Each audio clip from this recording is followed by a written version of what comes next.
Let me ask you something. Have you ever heard someone sing and perhaps they blew you away because their sound was just huge? Not loud, not forced, just big.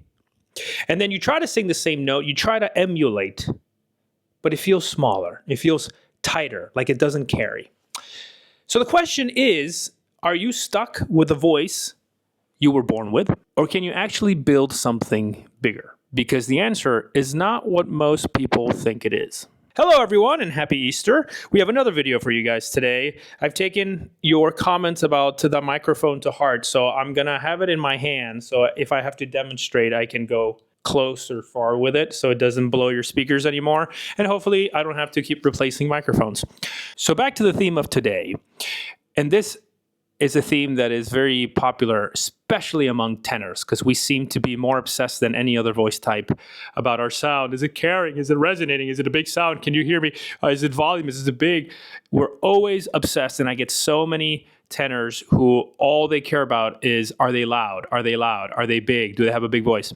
There are two lies that singers are being told. Lie number one is you're either born with a big voice or you're not. Lie number two, if you want a bigger voice, just support more, push more, engage your core more. Both of those are wrong. And if you believe either one, you're either going to stay stuck or you're going to start forcing your voice into something it's not. Now, let's be honest and get some facts straight, because this does matter. You are born with certain things. The size and thickness of your vocal folds, the shape of your vocal tract, your natural timbre, which is very unique to you.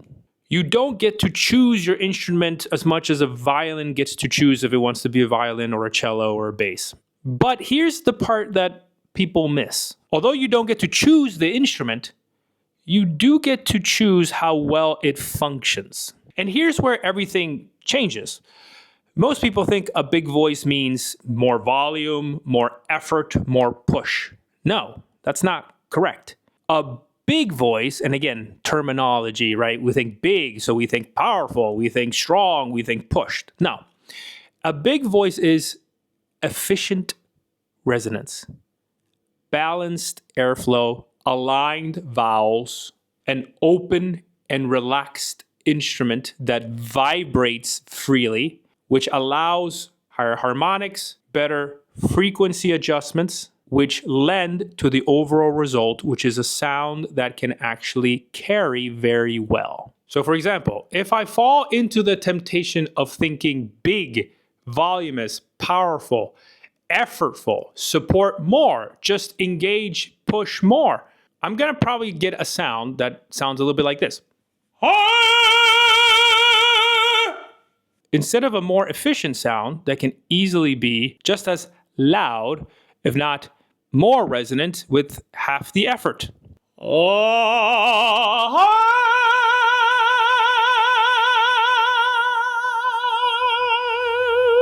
And a sound that I can also control dynamically wise.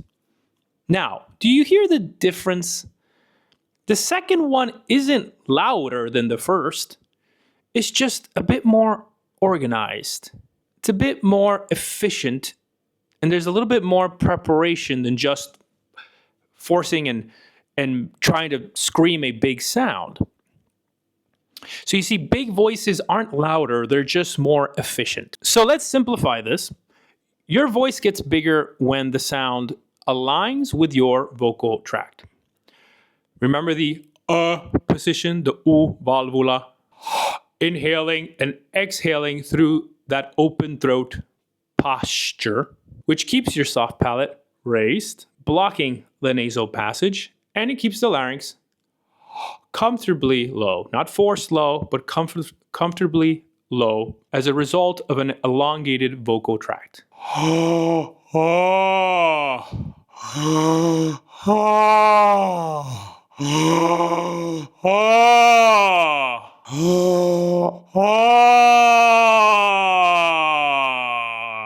When we maintain this posture and we relax into this posture to the point that it feels as easy as breathing and it's part of our natural process of singing, this will start to reinforce certain frequencies.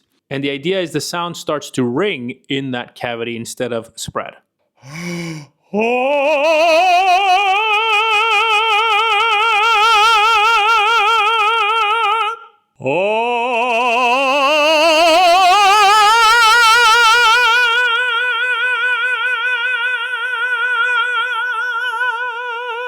Being able to maintain that posture while not locking it, relaxing into it, letting it be loose so that it stimulates and induces vibration. We need to vibrate in that posture as the exhalation process, which is the airflow, the breath, the aspiration comes into contact with the vocal cords.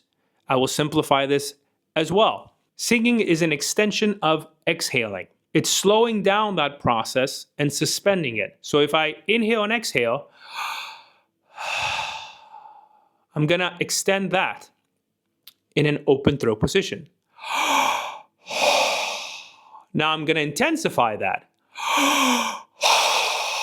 And now I'm going to allow that aspiration, that breath, to come into contact with the vocal cords as it begins vibration and suspends, elongates the exhalation process so that it's not a quick done, it's a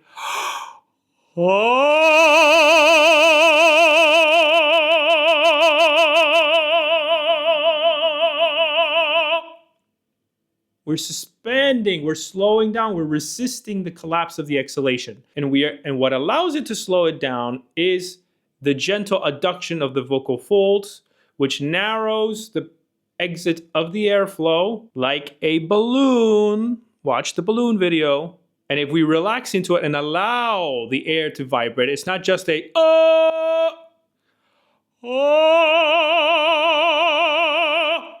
as if the aspiration, the breath is making contact with the vocal cords and shivering, vibrates, evaporates. So many great teachers have used all these terminologies to give you a better imagery of that sensation.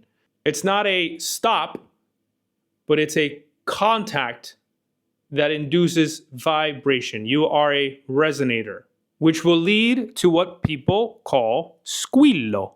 It's not magic. It's not genetics alone. It's acoustic alignment. So let's do some demonstrations. So for example, if I sing, I'm singing a vowel with no posture, no preparation. It's just sound without any thought. And I can try to vibrate this and relax this. And technically, I'm being a good student. I am singing a clean, clear, Italian, pure vowel. Without any thought to the preparation that goes into making the sound more efficient. So, same pitch, different vowel shape. Remember, it's not a, e, o, u. That's fine for speaking, not for singing. We need to get into our position. Okay. So now I'm going to sing those vowels, which should stay pure. They should. But in that position, in that dummy, yawny, head voice like position. Big difference now. You still hear an and you can play around with how pure to adjust the vowel as long as it stays in the constraints of that posture, that position.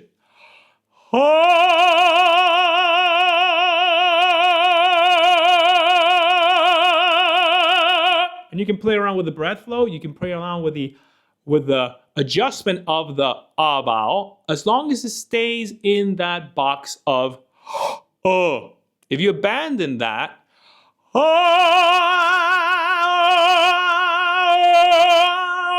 you can see the difference. You can see how one is more efficient and has better access to frequency and harmonics, while the other one diminishes in volume. You could say one is quote unquote big and the other one is small. But again, it's not really about big, small, huge, petite. Those don't mean anything. It's efficient and non-efficient is unobstructed and obstructed.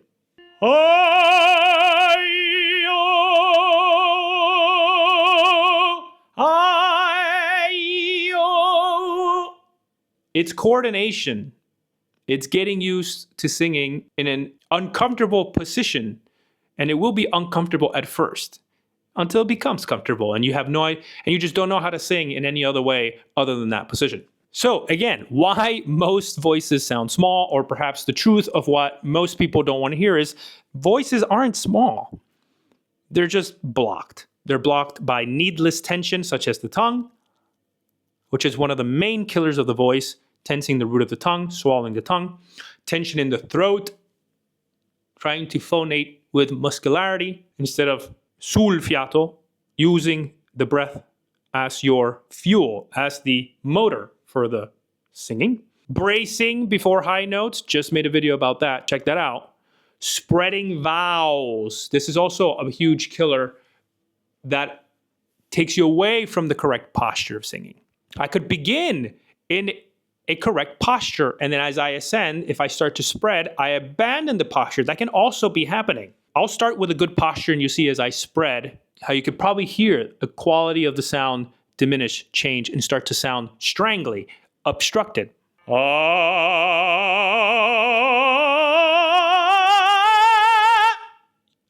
Something happening there that shouldn't be happening. We're spreading the vowel. We're trying to keep the too pure or too literal without thinking about the posture of singing. Don't sacrifice the posture of singing for the Allow the sound to shift, to tilt, to turn by itself. And again, so many of you fight this shift, fight this turn, because you want to keep the sound in one position. Allow the tilt, the shift to happen. And don't get frustrated, okay? This happens to everyone, okay? The first year, 2 years, everyone's struggling with this, so don't get frustrated.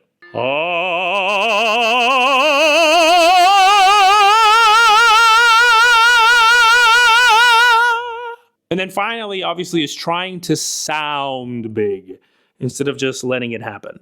So the bracing thing that I talked about in my recent video, that kills size. It kills it. It's one of the biggest voice dampeners. Because even if you're able to brace and still stretch and reach the note, it's so forced, the chords are so thick, they're not vibrating freely, that the moment that you force, and even if you do reach the note, it becomes a scream or a yell, but not a resonant one, a dampened one. You get buried by the orchestra, and you lose the system, the process that creates resonance. Another thing that should be talked about is this idea of the yawning is good for the beginning singers to get the idea of opening the throat. The more advanced you get, the more perilous it becomes to your singing, because yawning has the tendency to continue to make you want to find more and more and more space as you ascend, which is not technically the correct approach.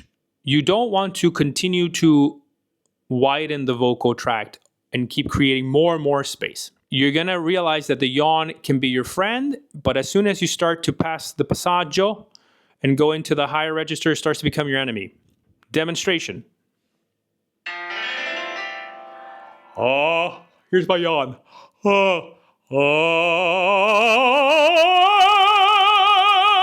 Okay, so far, it's been a help. It's been a friend.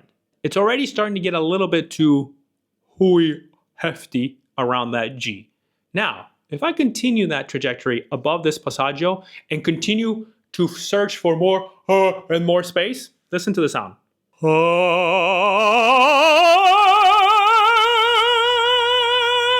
I can't, I'm stuck. Not only are you starting to compress the larynx and forcing the opposite of what the voice wants, which is you're forcing more of an open cavity while the poor chords are trying to adduct through all that massive space you're trying to create. But you're also doing the contrary of what the voice really wants, which is a narrowing, a concentration, a focus. It just becomes one big dome cathedral without a focus. So this idea of being frequency efficient is also needed for quote unquote big voices.